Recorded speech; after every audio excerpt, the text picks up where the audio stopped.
I'm at the point of this axe where I gotta put a kerf in it. Not too bad, but it's not perfect.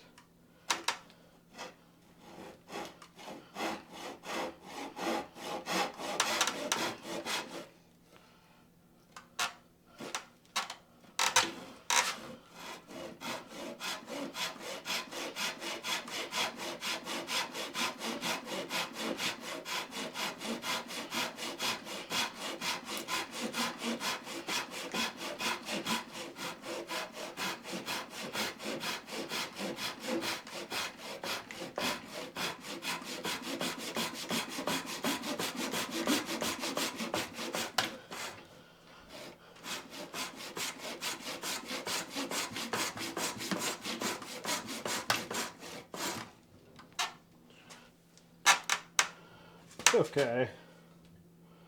Probably take a little off of here on the top anyway, just so I can make it spread more when I put the wedge in. Oops. That must have hurt.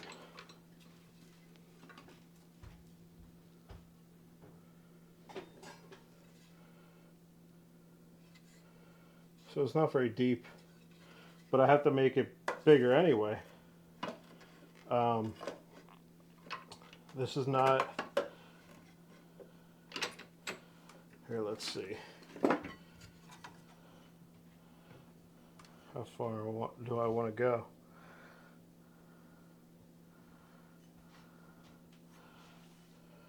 I see where I want to go. Around here.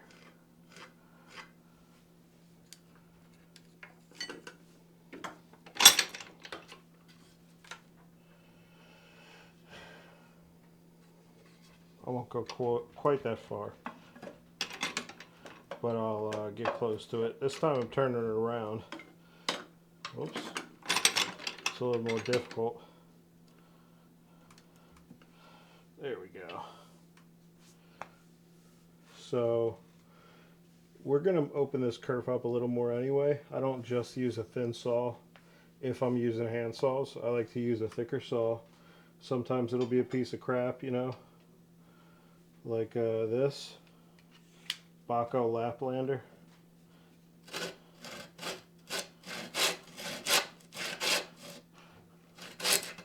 Oh.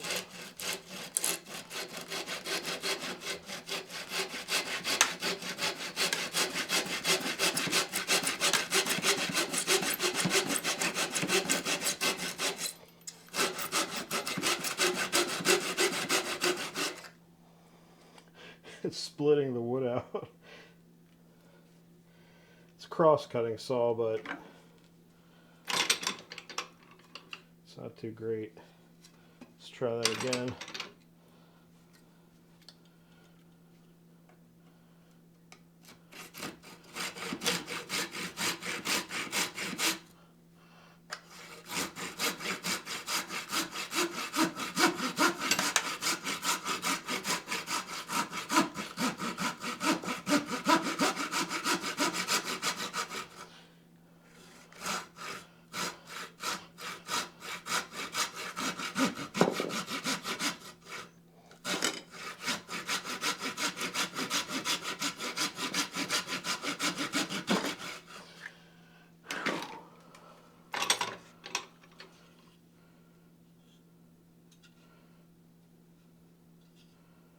Pretty close, actually. I think I'm gonna leave it like that for now and see how this head fits.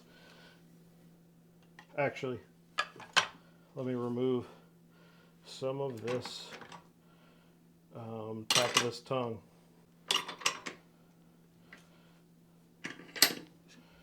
Put this piece of crap away. I mean, I just don't think they're very good for anything. Just get a better saw. If you want a 7-inch saw, get a better one. Because this one's not like, you know, a pruning saw would be better.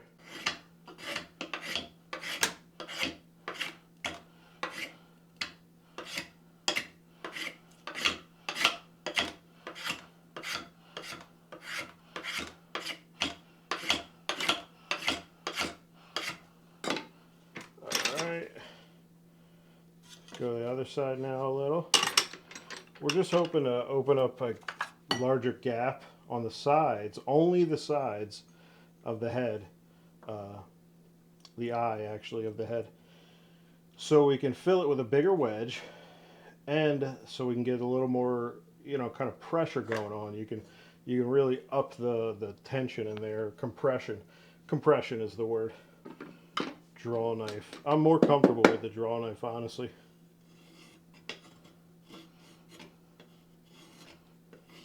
But a spoke shave is easier for a beginner, at least a beginner.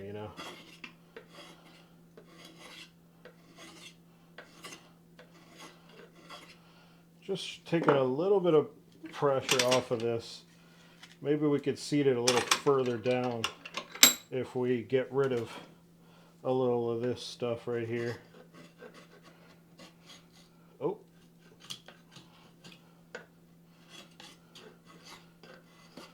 I don't want to hit the front too much. I don't want it to go closed hang. It's important. All right.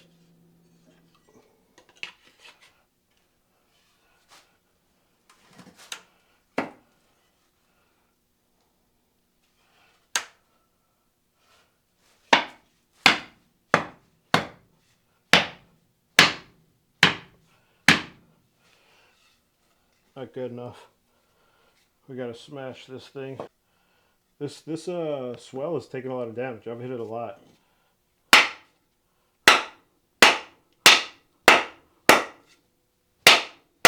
Man, I'm really crushing it. Hopefully we got seated. Yeah, there we go. Oops. Okay, I'm happy with this. I don't want much tongue anyway. We've got to fill a large gap in the front though. And it looks good to me. We'll finish up a few details after I actually hang it, I think. I like to do it that way. It's fun.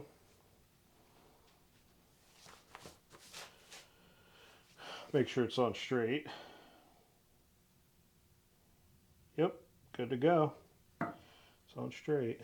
Always make sure before you wedge this X, give it a double check, Make sure that thing is on straight.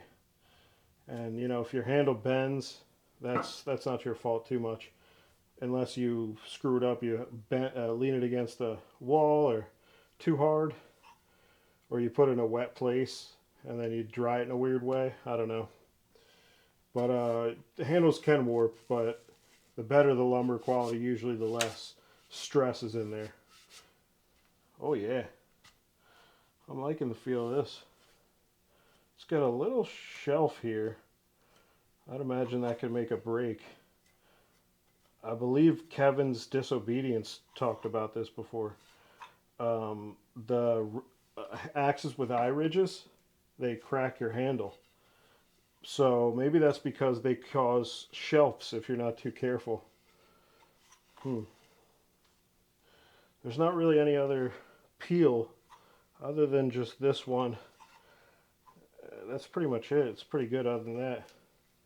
I could even remove it with a little screwdriver.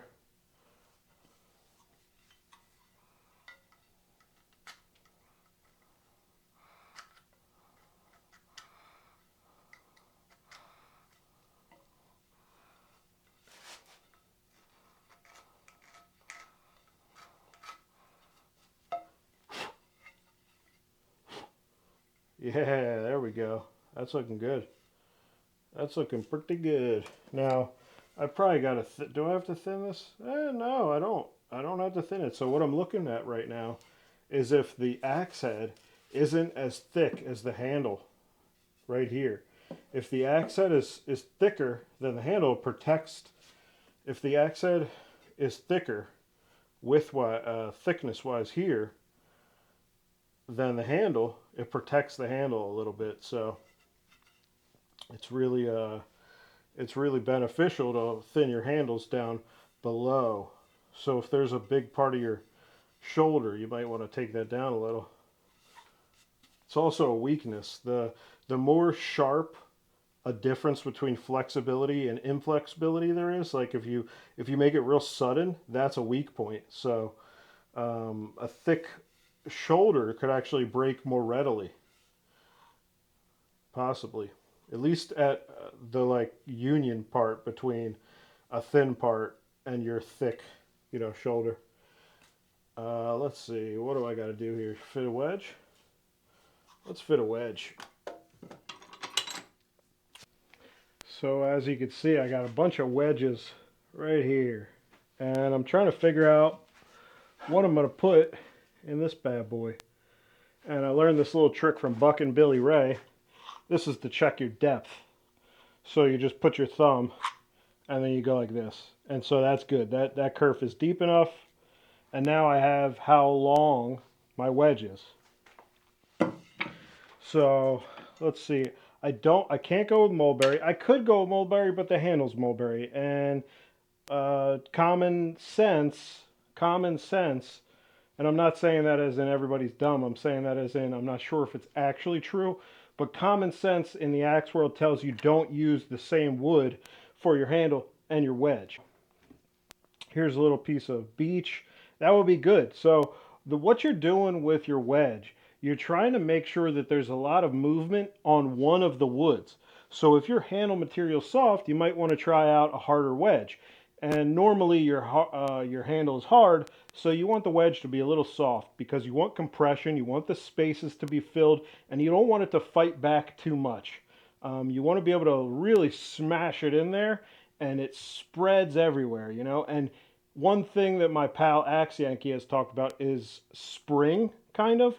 You don't want, I'm not sure if he exactly explains it that way, but basically you want it to be able to spring, and it holds that kind of spring for a long time, so it's always pushing back, right? When those fibers give up and there's no more pushing back with the wedge, say this is the top of the wedge, and there's no more pushing back on this side and this side of the handle tongue, you're kind of, you think your handle's going to loosen up. At least that's what I think. So let's continue to look. This is a piece of sassafras, and I know that's long enough, but is it wide enough? Let's see. So I'm not going to do anything special. I'm just going to use this like this right there. I believe it's going to be long enough. Oof, it's just a little short. Let's see, what do we got here?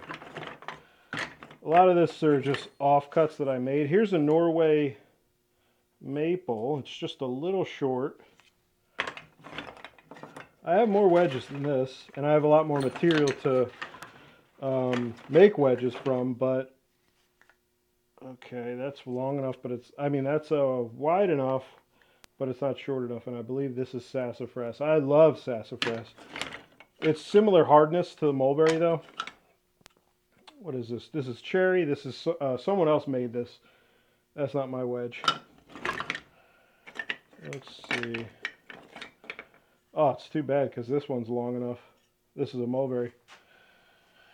I'm almost thinking I just want to send a mulberry and see what happens. I don't think it's going to be too much of a problem, but that's just how people think. You shouldn't use the same wedge material as the handle. Let's see. Ooh, is this the one? Oh, baby. Oh, man, it's just a little short. This is sassafras. Let's see what it looks like in the axe. Yeah, actually, this one's good. Okay? So, another Buck and Billy Ray is you fill the wedge is to fill the spaces, right? So the sides of the tongue are what the spaces you want to make. You want space in the tongue on the sides, but you don't want much space on the front and the back. So this will be good. What I'm going to do is I'm going to thin it a little bit. And the way we do that is with a big aggressive belt. I actually made a tool. Where's my tool? I made a tool for pushing. I call it a push stick, which is nothing new. Yeah, here it is. I know where it is. Ooh, my battery's going to die soon. Let's get this done. Here's my push stick. You can see I got a little V-notch in it. Okay, let's do this.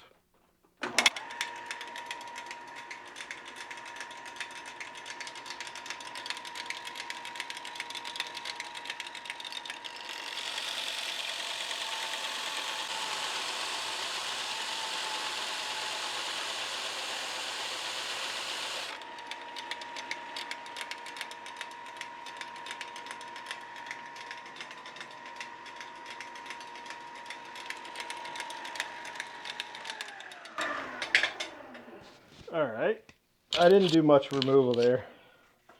Let's see how much space I gotta fill here. If you could see me. Ooh, that's interesting. Huh. It's just too fat. This is just too fat for this much space.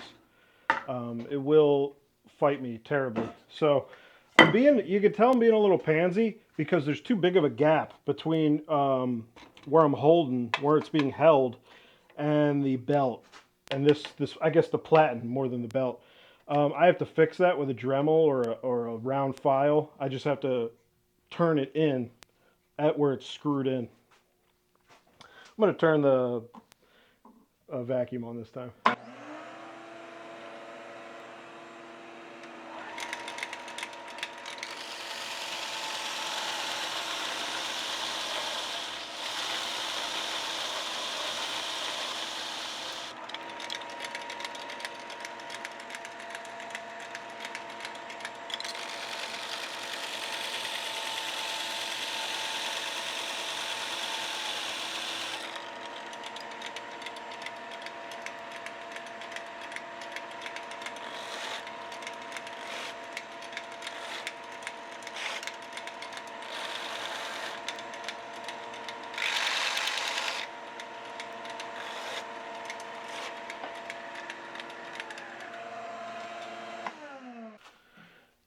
Yeah, I do think this is too big.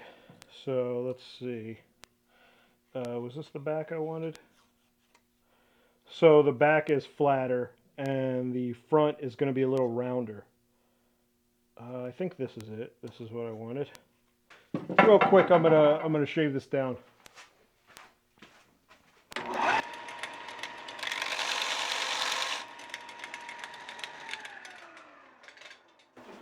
All right, let's do this. Hope you could see what I was just doing.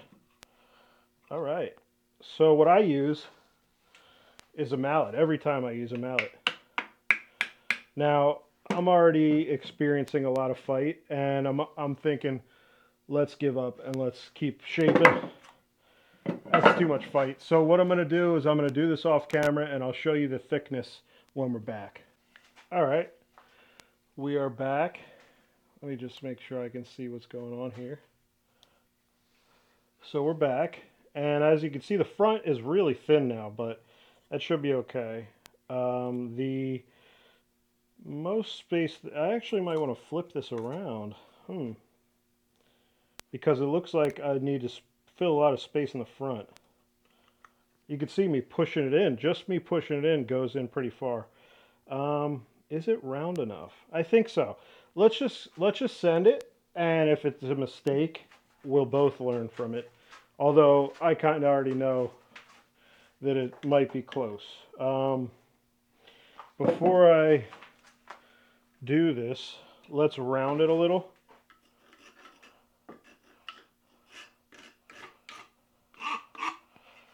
Round this more. Whoops. I find it very difficult to shape wedges by hand, but this part is easy.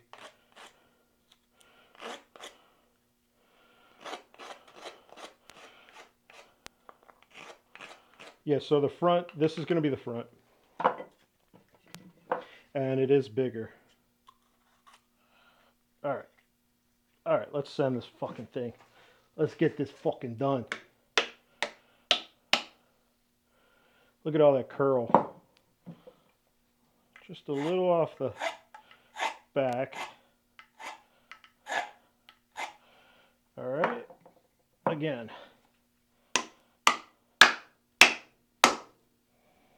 Oh yeah. Look at all that curl though.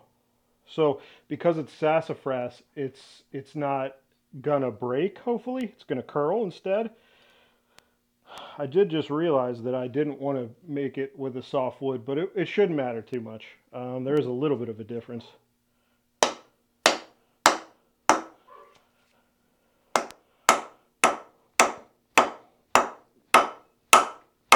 Oh yeah. Oh yeah, you cannot ask for any better than that. That's in. Oh baby. It cracked a little bit, I think, right here, but still filled all the space. Maybe I could keep going.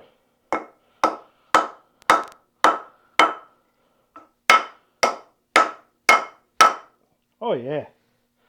Look at that, boys. I don't know what oh, this is the Japanese hatchet. That's why it's red. The paint was coming off. So this was excellent. There's no gaps now. Hope you guys could see. All the gaps are gone. Did a pretty good job. So the next step is cleaning this up, and then we're going to sharpen it. All right. So the way I clean these up is not with sandpaper or belt sanders. I do this the cheapest possible way. Not because it's inexpensive, but because I just enjoy it more. I think it leaves a very good finish, and files and rasps last longer than belts and abrasives. And you know, sometimes they're even cheaper. So starting with aggressive double cut.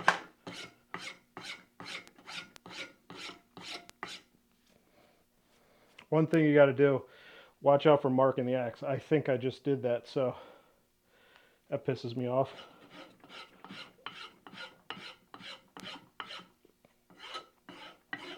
I just heard it again. So maybe files and rasps are a bad idea. Let's pull out the rasp.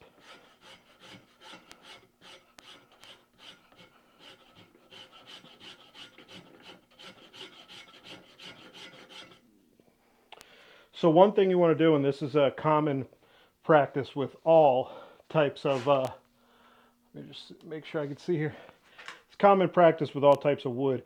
Don't keep going at the end of a little small part. So you want to go this way with a little small part so it doesn't chip out.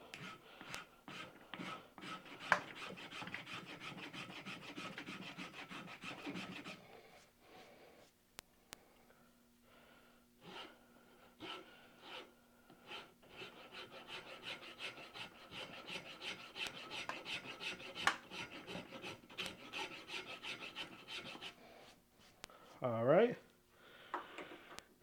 Now let's go back to the double cut. Actually, this is a large double cut file. Let's use a smaller one. This one will be a little more wieldy. Also finer, coarse side. So when we're cutting here, let me just make sure that's good.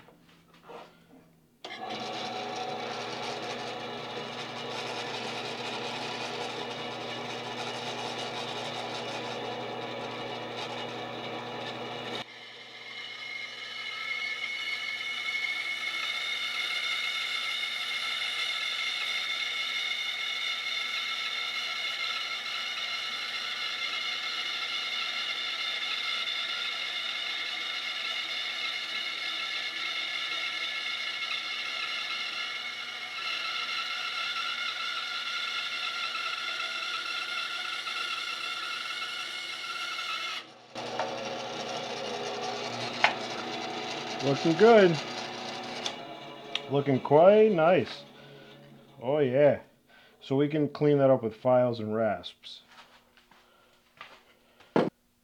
So I gotta sharpen it and I gotta clean up the handle a little bit. I left some extra material on this swell. I didn't want to go too far. So let's see, what will we pick up? Let's go with the rasp first.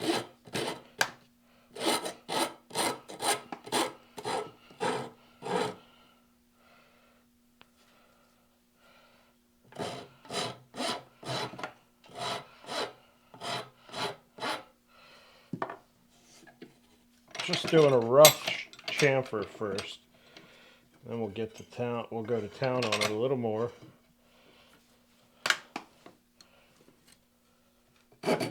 Because there's such a thin piece here. Oh, let me make sure I'm in the fucking camera. Because this is so thin and fragile, you don't want to go this way. You don't want to round that way.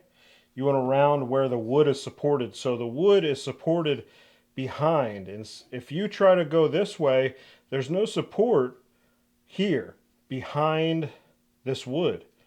You see? So if I were to go like this, it would tear out and there would be problems. All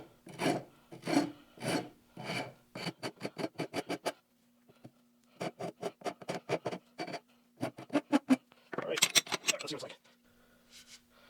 You know, it's not bad. It's a little goofy, and I think I could fix that with a little bit of shaping, actually. Let's see.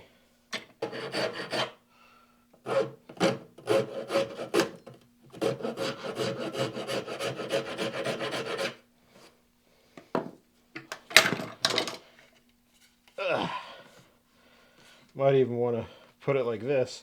So what I'm doing is I'm kind of twisting it this way so it holds in the soft jaws. Little trick.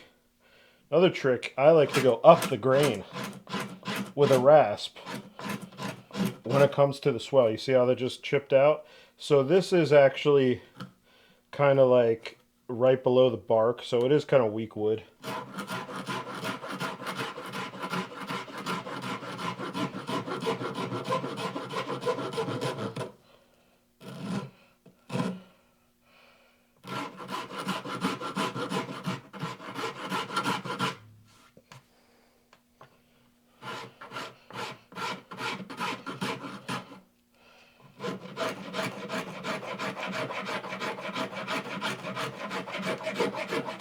Do not be afraid to go up the grain. Very important trick I've learned.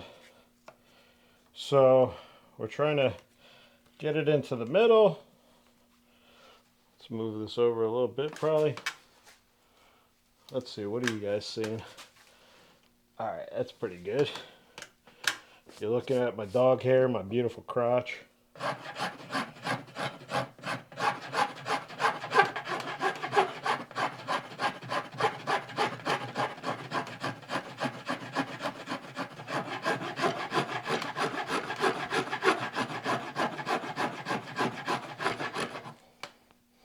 This is ugly. I want to get rid of that.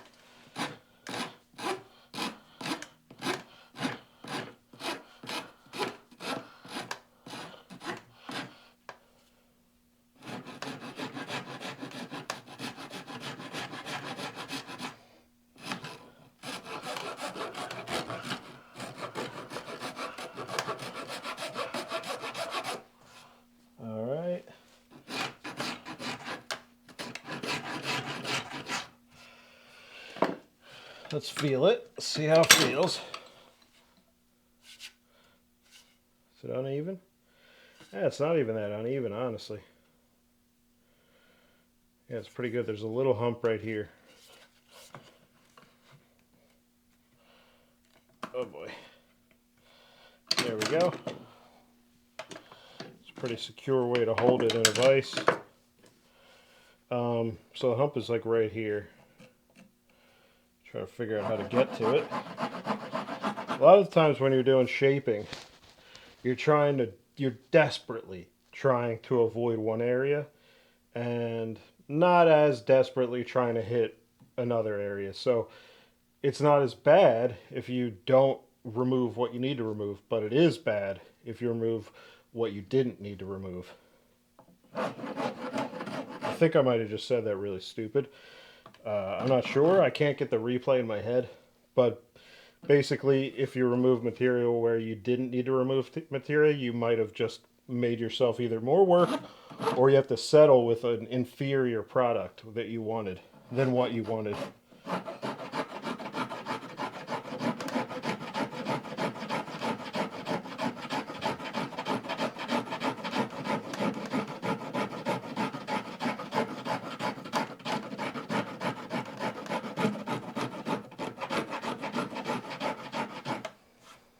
So I was trying to go on the angle of how my hand holds into it. So it matters a little more on the other side because that's my left hand is my holding hand. But you know, there's some interaction going on. So both sides are important. Let's see what the back looks like now. Here's that tip. You see how I'm kind of wedging it between both, so I'm going this way so it doesn't fall with the heavy weight on the front. Very nice way to get that done. Okay, back doesn't look too bad.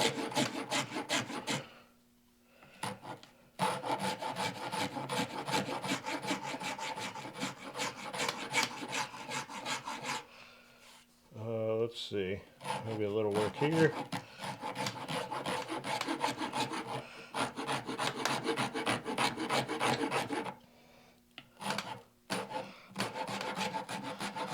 Alright, I know what we need. We need a little bit of file card action.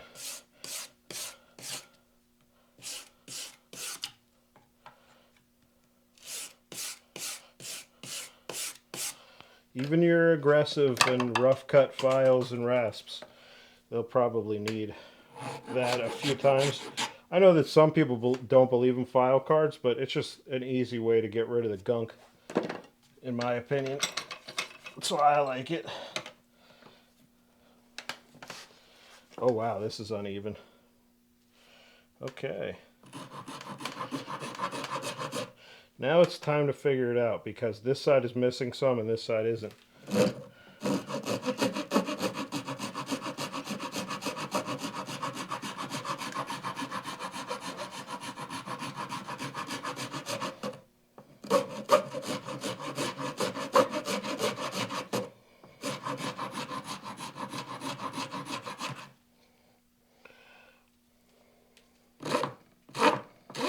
That's why we keep things chamfered. That went under my fingernail a little bit. Didn't get me good though, so thank God. You know what happens all the time? Your fingernail will get bent. Fingers and fingernails get abused. I remember working with a guy, and he talked about, I take care of my hands, and it makes sense to me big time, because a lot of men depend on their hands to make money. And just being able to use your hands in general. There's this thing called masturbation, where when you do it with your feet, it's not as easy. It's fun though. Nice challenge. So I challenge myself to a foot off all the time. Foot myself right off.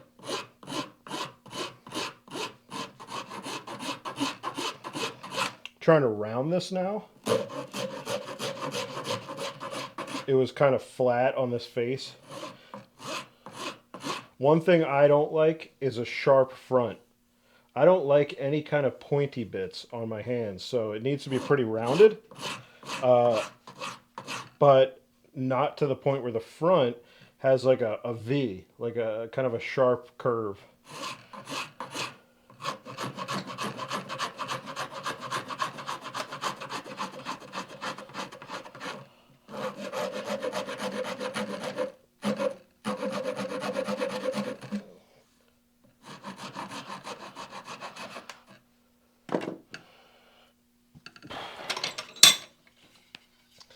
Let's see, what are we working with? Oh yeah, that's feeling good. Okay, now we're feeling pretty good here. Turn that around. See how my hand fits. So that middle finger is touching. No on the ring finger, and the pinky's pretty far. But I have a really small pinky. I was actually cursed at birth with pinky syndrome. See how much shorter it is than my ring finger? So there was actually a voodoo doll involved, and never been the same since I was born. The day I was born. You could say that about literally every single person. Anyway, we'll call that good for now, and maybe we'll see how. I just want to see if a file will be able to. I just want to see if I can file sharpen this. Gotta make sure. You know what? I'm gonna just put it in the middle. All right. What kind of file do we want to try? Let's try a piece of crap. This is a no-name. Oh, you know what? This is a Sandvik from Portugal, but I'm pretty sure this is a really bad file. Oh, let's clean it first. It was being used for wood. I don't want to mark up my head. I like to go with the single cut pattern, tooth pattern.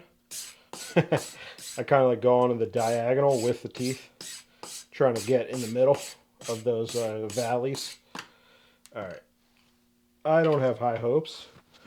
Usually I always feel like something's going to be quite hard.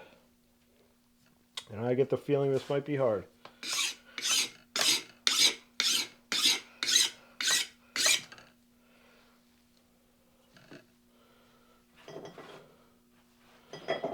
Let's see. We might be in the money. I know that's rust right now, but let's see.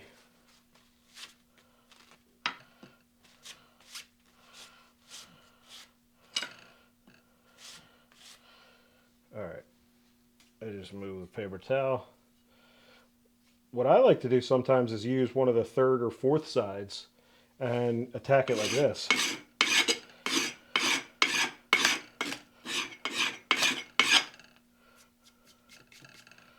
Now my hands are dirty. I'm a little bit of a pansy about dirty hands. I always got to wash my hands all the time after.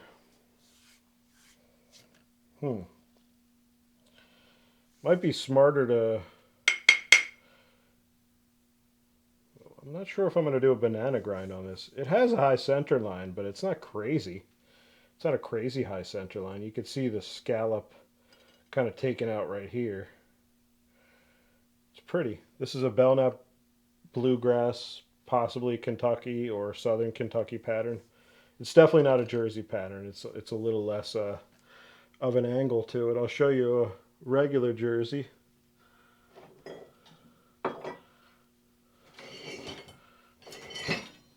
This is what a Jersey pattern looks like. You see how there's more of an angle to this?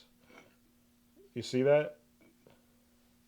These bits are actually similar size. This one's a little bit wider.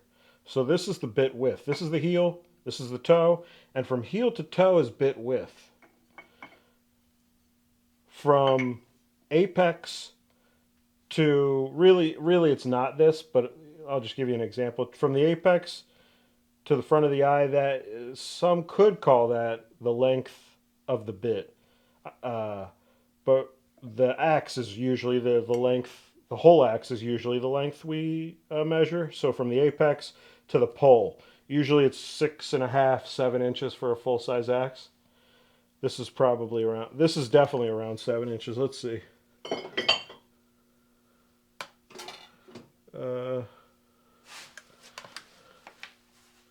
There we go. 7.5. So this is a long bit. It's quite a long bit. Let's see if we could use let's see if we could use a better file. Maybe that'll help. Although I kind of want to get rid of this rust with this one.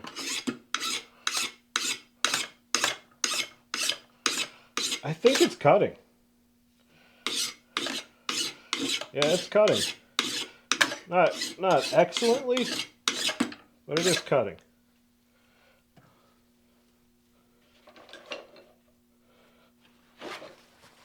It's probably a good idea to have a sacrificial file, you know, for that rust.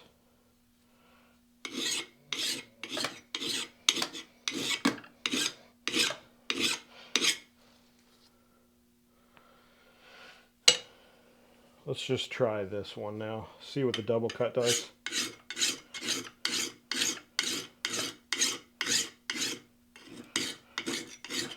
So I'm tipping the file so it's only hitting this corner, and that's how you can get a more aggressive cut. It's not doing a lot, it's kind of skating, but I can tell this is a really nice, moderately hard steel, just above some of these files cutting, ability to cut. This is a very expensive file, but it's worn. This is called a Grow Bear Enox, and they're really expensive. I only have one. that I've used, and it's been a long time, and I really don't want to have to replace it or anything. This is cutting a little. Now this one has a safe side, so this is the side I could use. Wow, there we go. Yeah, I would imagine this steel is quite hard if it's able to not really let this side cut. We might take this to the belt sander. I'm going to have to think about it. I'm going to come back to this and think about it first, though, what I'm going to do. But, you know, got some of it done. Just final handle shaping. Really, it's more of a cleanup than handle shaping. And then we got to sharpen that edge.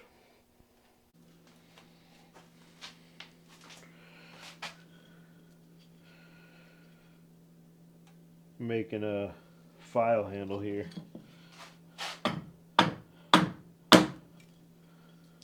I'm using spalted beech, American beech. Pretty stuff.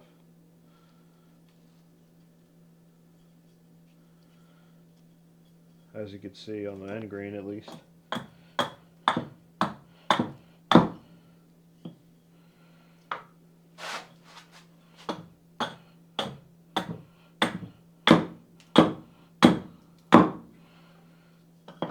Not my best carver.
I need to be using a file as hard as this one, so I gotta make a handle before I can sharpen this up with a file.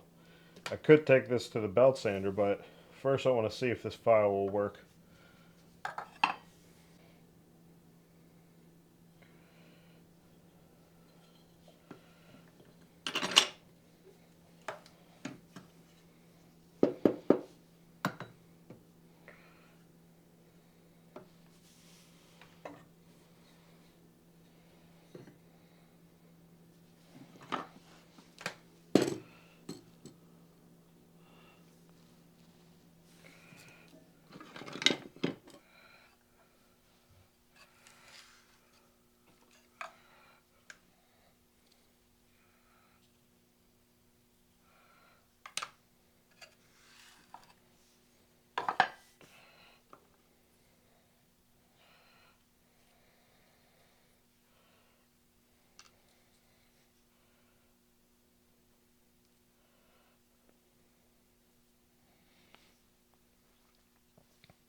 lock this in a little better. There we go. That's not going anywhere. Yeah, we're doing something.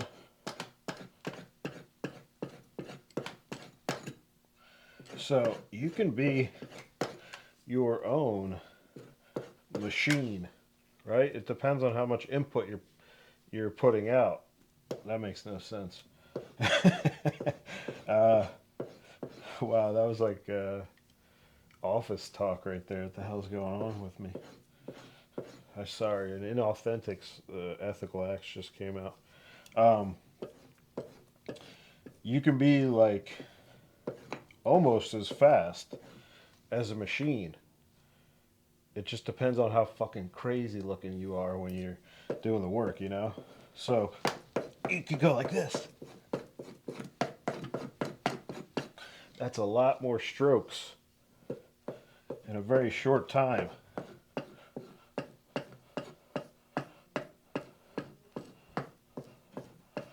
almost went a little convex with it. Now what I like to do, let me show you what I like to do. I like to then change over to a more clean surface.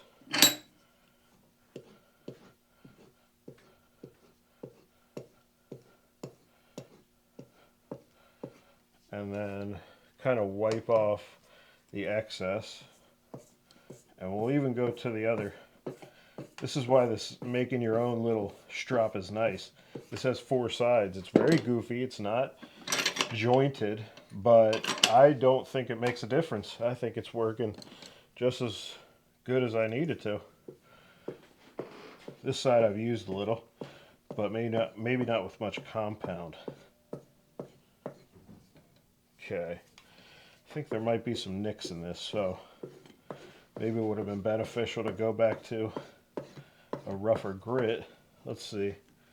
No, you know what? This is a decent edge. I don't. Oh, that's pretty damn sharp. Wow, that was sharp. That's scary. You know how they say scary sharp? This is genuinely a dangerous edge. Watch what it does to this hard. This is the heartwood. This is the hardest part of American beech. It's not rotten. The sapwood has some rot, but this heartwood is still as tough as it was when it was standing. I have to get the top a little. It's kind of an awkward angle. One thing with this kind of setup is you can hurt yourself on this iron, this cast iron vise. So you got to be careful with how close your fingers are. Sometimes it makes awkward angles.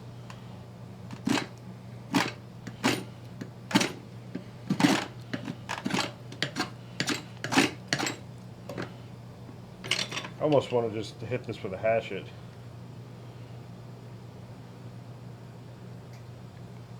Or I could maybe go against the grain.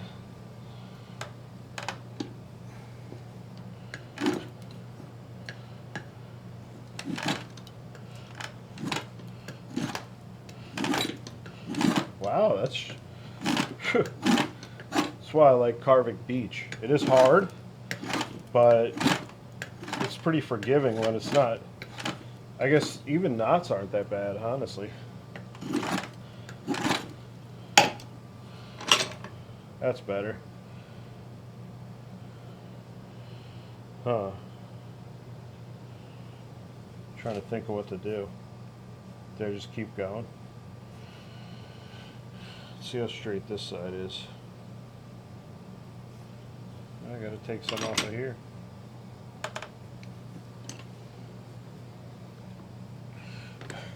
Well, let's see what the 8-inch does.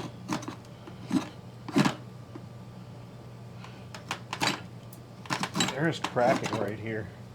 See it cracking?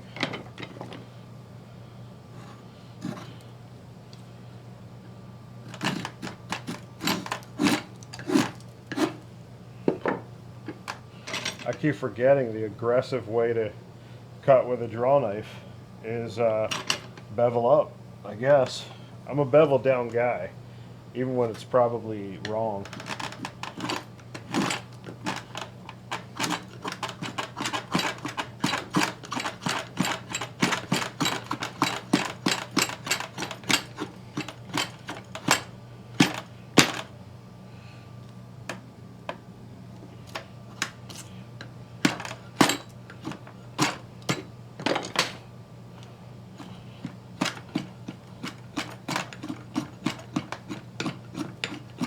This is hard on the vice bench.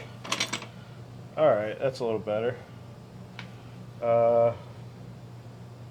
Should I keep it real long so I can get some power out of it? Yeah, let's keep it long.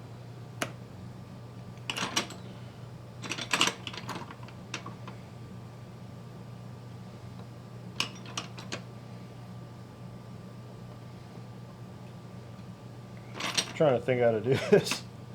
I want to get the corners. Yeah, that's dumb. I guess let's do this first.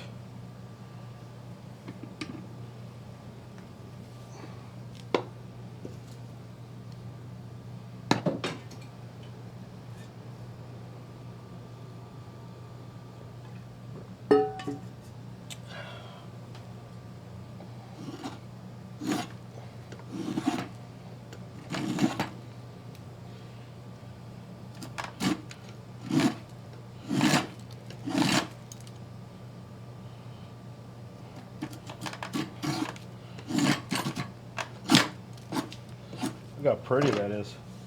Wow. Wow. Hey, it's not, you know, it's not completely straight, but it's not that bad.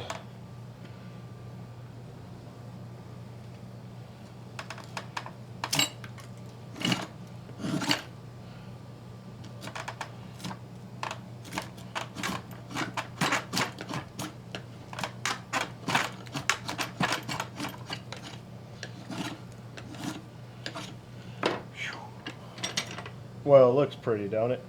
Because of how sharp this draw knife is.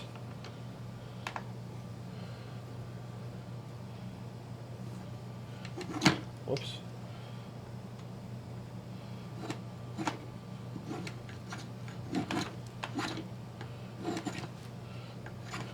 A little bit of a crack there.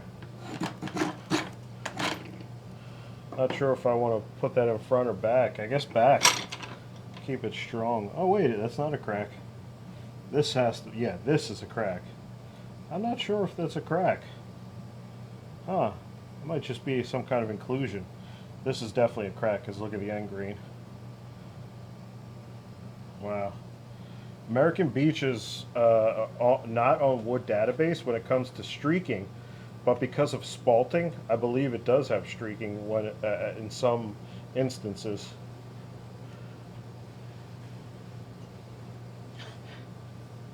Let's see. Okay, let's try to figure this out. Maybe I'll just do it little by little, flip it. I don't know.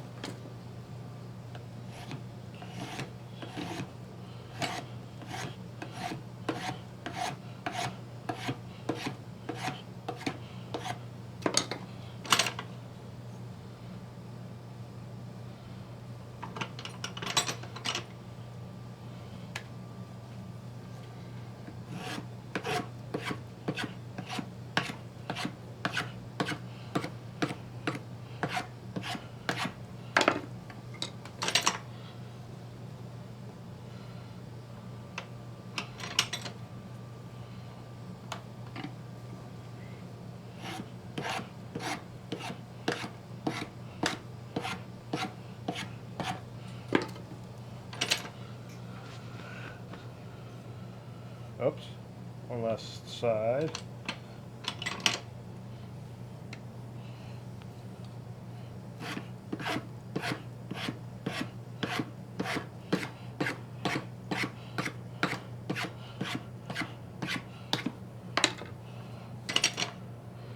That's looking pretty good already. Not too shabby.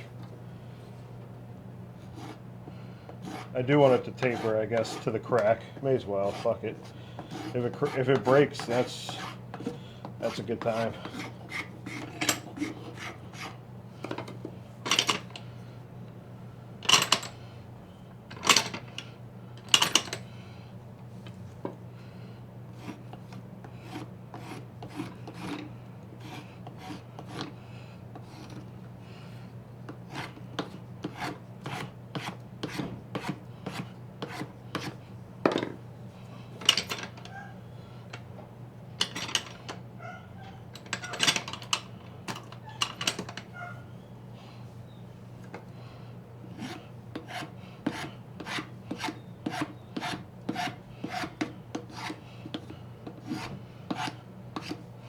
Doesn't have to be perfect.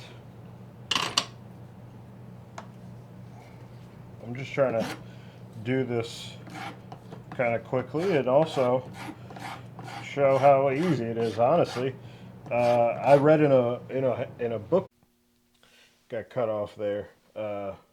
Basically, they used to use pine scraps as handle file material. File handle material. You know, it's not that difficult. You just drill a hole and you jam this in there. You just jam it in. It's not that tough, guys. So one important thing is, though, that you have the right size drill. So this is just a little maybe too big. The thing you're measuring is the very tip. That's what does the cutting. So you compare that very tip, the biggest width at the very tip, or the middle of my thumbnail. And it looks like this could be a little too big, so let's get another drill bit. Let's see.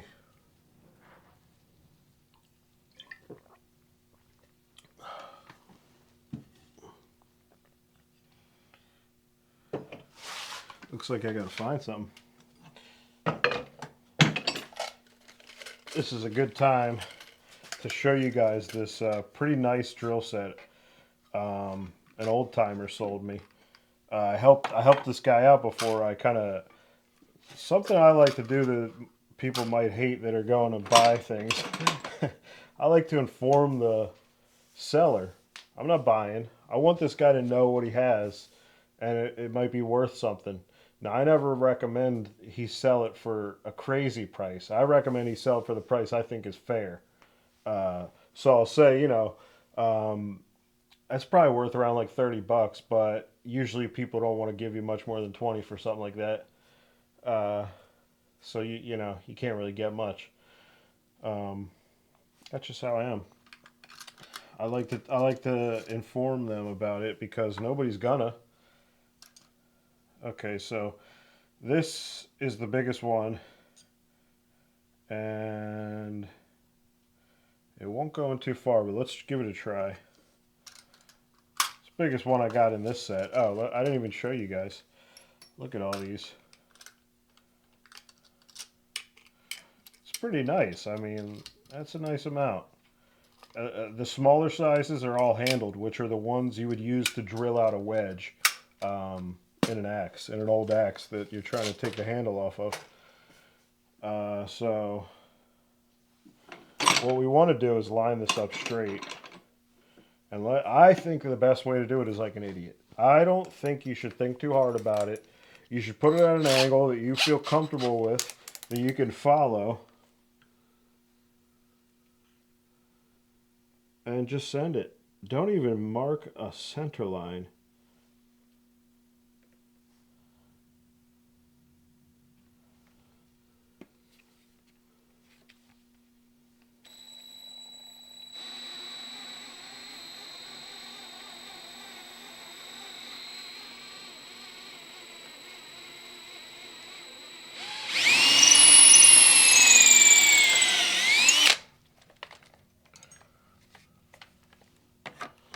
You gotta send it, guys. Don't waste time on stuff that's not important.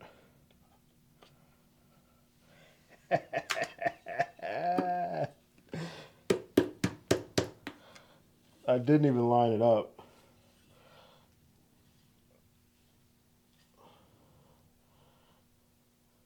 Oh, am I showing you how I'm lining this up? It's not even that off, honestly. Oh, where's my... I gotta find my mallet. Okay, here it is.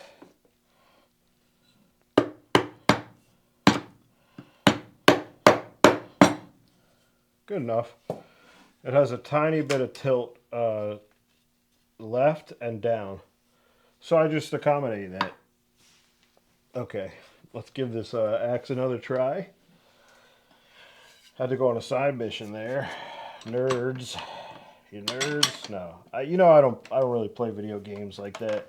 I don't have a console or anything, but every now and then I play like a golf game on my phone. Alright. So, downward pressure on this slightly, and just kind of guiding with this.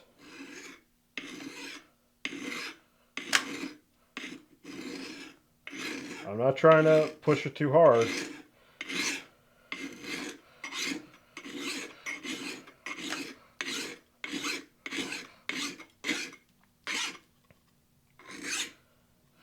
Man, I hate that rust. Rust is very annoying. Let's see what happens if we file card this.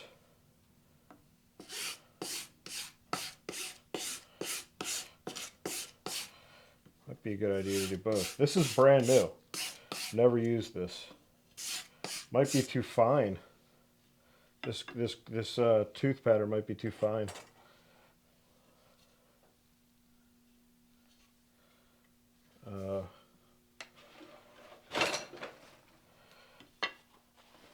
I don't know about you guys, but I like to see the bevel how I can, so I wipe away some rust sometimes. Keep that, you know, a little paper towel for the whole time.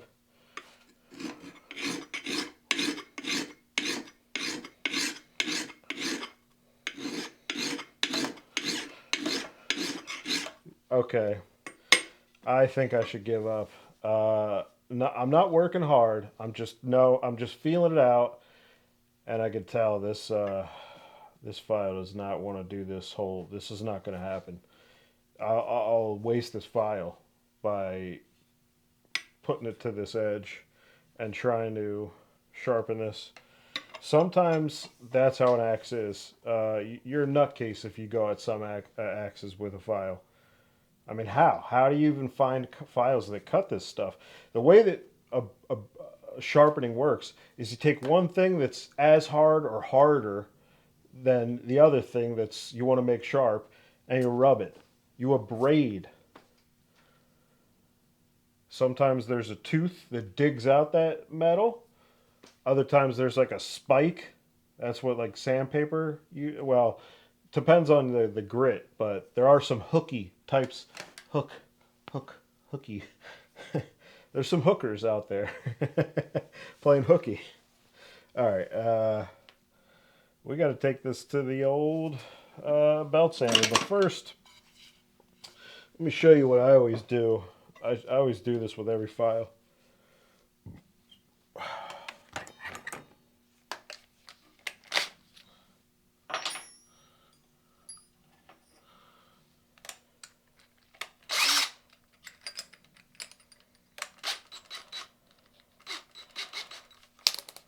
Okay.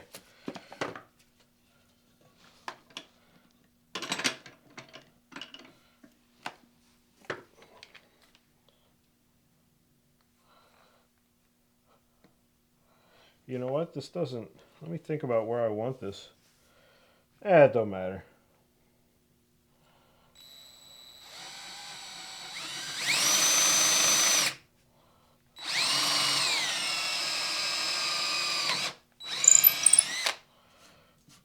I think that it won't be any tear out on the other side. Let's see. Oh, there's a lot. That was wishful thinking.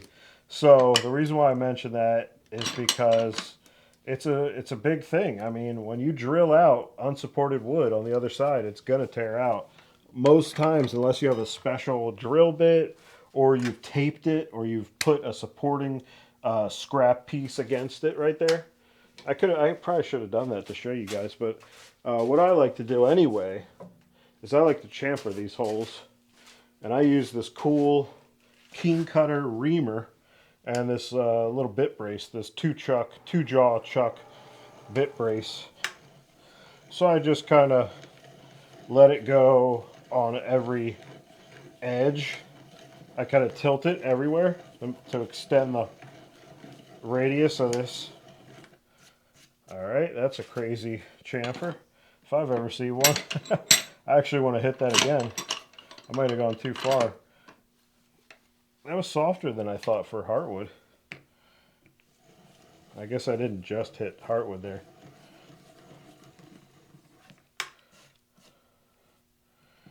Yeah, maybe I should take it easy. This is some soft, kind of temperamental wood, I guess, when it comes to this. Just because it's kind of a different kind of cutting tool. It's a little bit of a barbaric way to cut wood, you know? It's not like they're sharp teeth. They're just like pointed. All right, let me see. The other side I might not be able to fix with the reamer. The Grim reamer. Yeah, I think I screwed this up. I went too far. Okay, there's a fix to that. Let's use this rasp.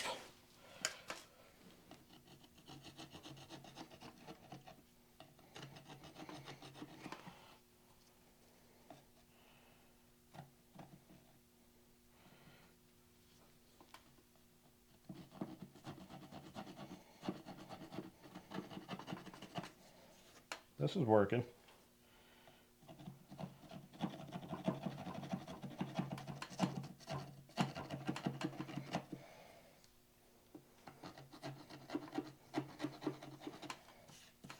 Pretty good. So now I can just hang it up. So yeah, now I can just hang it up on a nail. Like so. And it's just another, you see how rough and how much I don't care about these handles? They really aren't that, they don't need to be that special. They just got to be a little rounded so it doesn't have like a hot spot for you. Some, you know, there is some argument to be made that if it's not exactly the right thickness and shape, it could be uncomfortable and you could kind of hurt yourself over time. But I haven't had, it doesn't hurt when I use these usually, so I haven't had that issue.